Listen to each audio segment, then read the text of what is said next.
तो ये बात 1946 की है और जगह थी सोवियत यूनियन, जिसे आज हम रसिया के नाम से जानते हैं। वही हम एक लड़के को देखते हैं जो कुछ लड़कों से डरकर भाग रहा था। तभी एक लड़की उन लड़कों को भगाकर उस लड़के की मदद करती है। उस लड़की का नाम स्वेतलाना था और फिर वो उस लड़की को बचाने के बाद से उसे कहती है कि तुम लड़के हो, तुम्हें ऐसे डरना नहीं चाहिए। तभी वो लड़का स्वेतलाना से कहता है कि मैं पिटने की वजह से वहाँ से डरकर भाग नहीं रहा था, बल्कि मुझे इस बात का डर था कि कहीं मैं उनको चोट न पहुँचा दूं। इसके बाद से स्वेतलाना उस लड़के की पावर को देखकर कहती है कि तुम्हें तो अभी आर्मी में होना चाहिए। और अब कहानी में 9 साल बीत चुके थे और ये बात 1955 की है। सोवियत गवर्नमेंट सुपरमैन पे एक प्रोपेगेंडा एक फिल्म बनाती है जिसमें वो बताती है कि एलियन एक सुपर ह्यूमन और सोवियत यूनियन आर्मी का हिस्सा है। इस फिल्म से हर तरफ ये खबर फैल चुकी थी। इसके बाद से सबको खबर मिलती है कि यूनाइटेड स्टेट पे एक उल्का पिंड गिरने वाला है, लेकिन इसके गिरने से पहले ही सुपरमैन उस उल्का पिंड से सारे सोवियत वालों को बचा लेता है। तभी वहाँ पे ली लूथर सुपरमैन को एक इंटरव्यू के लिए पूछती है। दरअसल ली लूथर एक जर्नलिस्ट है, लेकिन पहले तो सुपरमैन उसे मना कर देता है, लेकिन रात में वो उसे मिलने जाता है, जहाँ वो उसे एक फाइल देती है जिसमें सोवियत यूनियन के कमांडर स्टाइलिस के सच्चाई के बारे में लिखा था। इसके बाद से सुपरमैन जब उस फाइल वाली जगह पे जाता है तो उसे पता चलता है कि स्टालिन जबरदस्ती बहुत सारे लोगों से काम करवा रहा है, साथ ही उसने कई सारे लोगों को किडनैप करके भी रखा है। तभी वहाँ पे उसे स्वेतलाना बहुत ही बुरे हालत में मिलती है। फिर वो स्वेतलाना को वहाँ से बाहर लेके आता है, जहाँ पे वो सुपरमैन को स्टालिन की सारी सच्चाई बताती है और उससे कहती है कि तुम्हारे पास एक ऐसी शक्ति है जिससे तुम सारे लोगों की मदद कर सकते हो। और इतना कहकर वो सुपरमैन के हाथों में ही अपना दम तोड़ देती है। इसके बाद सुपरमैन सीधा स्टालिन के पास जाता है और उसे मार देता है और इसके बाद सुपरमैन ही पूरे सोवियत यूनियन का लीडर बन गया था। वैसी ये खबर पूरे सोवियत वालों के लिए अच्छी साबित होती है। और तभी हमें पता चलता है कि लिन को वो फाइल उसके लेक्स लूथर ने दी थी। साथ ही हमें ये भी पता चलता है कि जो उल्का पिंड यूनाइटेड स्टेट पे गिरा था उसे भी लेक्स ने ही बनवाया था। ये सब उसके प्लान का एक बहुत बड़ा हिस्सा था।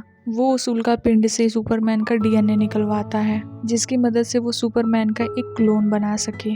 अब इसके बाद करीब 4 साल बीत चुके थे। इस बीच सुपरमैन बहुत सारे अच्छे काम करता है। वो केवल सोवियत स्टेट तक ही नहीं रुकता, जबकि वो कोरियन वार को भी रोकता है और इसके साथ ही हर तरफ उसी की न्यूज चल रही थी। वहीं दूसरी तरफ लेक्स लूथर ने भी अपने द्वारा बनाए गए सुपरमैन को भी पब्लिकली शो कर दिया था और उसने उसका नाम सुपीरियर मैन रखा था। वहीं दूसरी तरफ एक पार्टी में सुपरमैन की मुलाकात प्रिंसेस डायना से होती है, जिन्हें हम नॉर्मली वंडर वुमन के नाम से भी जानते हैं। इसके बाद से लेक्स लूथर अपने द्वारा बनाए गए सुपीरियर मैन को सुपरमैन से लड़ने के लिए भेज देता है और जब इनकी लड़ाई होती है तो पूरे सिटी में बहुत बड़ा डिस्ट्रक्शन होता है। इसीलिए सुपरमैन सुपीरियर मैन को एक बर्फीले पहाड़ की तरफ लेकर जाता है। उन दोनों की लड़ाई बहुत ज्यादा खतरनाक होती है, लेकिन अंत में किसी भी तरह से सुपरमैन की ही जीत होती है। लेकिन लेक्स को इस बात से कोई भी फर्क नहीं पड़ता, क्योंकि वो ये सब लड़ाई केवल सुपरमैन की ताकत का अंदाजा करने के लिए करा रहा था। लेकिन इस वजह से लेनी थोड़ा सा उससे गुस्सा हो जाती है। इसके कुछ सालों बाद से एक एलियन साइबर स्टेलिगेंट नाम के एक सिटी पे हमला करके उसके बड़े से एरिया को छोटा कर देता है। तभी वहाँ पे सुपरमैन आकर उस एलियन से लड़ता है और उसे कैप्चर करके उसे ऐसे रिप्रोग्राम करता है कि वो एलियन उसका एक एडवाइजर बन गया था।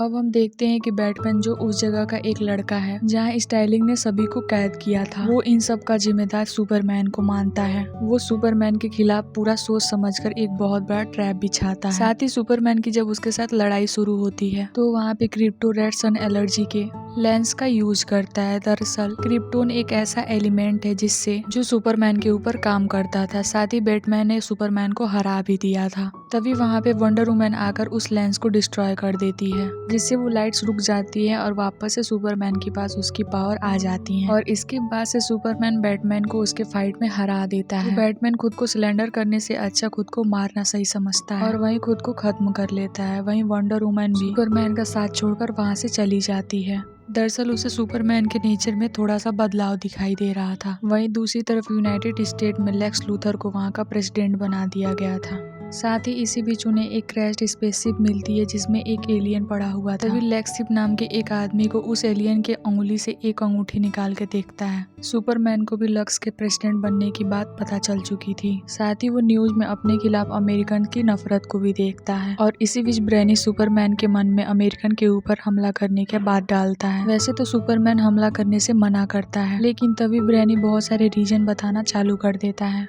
अब वहाँ जॉर्डन, जिसे लेक्स ने उस एलियन की अंगूठी दी थी, वो एक टीम को लीड करता है जिसे ग्रीन लैंटर्न क्रॉप्स के नाम से जाना जाता है। अब ये कुछ समय बाद की बात है जब पूरी टीम वेल ट्रेंड हो चुकी थी। तब लेक्स उन सबको सुपरमैन पे अटैक करने के लिए भेजता है। तभी उनके फाइट के बीच में वंडर वुमन आ जाती है और वो उन सबको रोक देती है। साथ ही वो उनसे कहती है कि तुम लोगों को ये फाइट रोकनी होगी, नहीं तो ऐसे ही ये पूरी दुनिया खत्म हो जाएगी। लेकिन सुपरमैन उसकी बात से सहमत नहीं था और वो वंडर वुमन से कहता है कि मैं कुछ भी नहीं कर सकता। और तभी उन सब के बीच में कुछ कहासुनी हो जाती है और हालत बिगड़ने लगते हैं और वंडर वुमन सुपरमैन से कह देती है कि हम अब आखिरी बार मिल रहे हैं, इसके बाद हमारी मुलाकात कभी भी नहीं होगी। अब इन सब के बाद से सुपरमैन ब्रेनियट को लेकर लेक्स के पास व्हाइट हाउस आता है, लेकिन उसे वहाँ पे केवल लीन मिलती है और उसके हाथ में वही सिटी थी जिसे ब्रेनियट ने श्रिंक कर दिया था। तभी सुपरमैन लीन को बताता है कि उसने इस सिटी को ठीक करने की बहुत कोशिश की, लेकिन वो इसमें कामयाब नहीं हो पाया। तभी उसे ब्रेनियट बताता है कि ये टेक्नोलॉजी हमेशा से हमारे पास ही थी, लेकिन उसने खुद ही ये बात सुपरमैन को नहीं बताई। लेकिन ये सब बात सुनने के बाद से सुपरमैन को लगता है कि ब्रेनियट को शायद कोई ग्लिच आ गया है।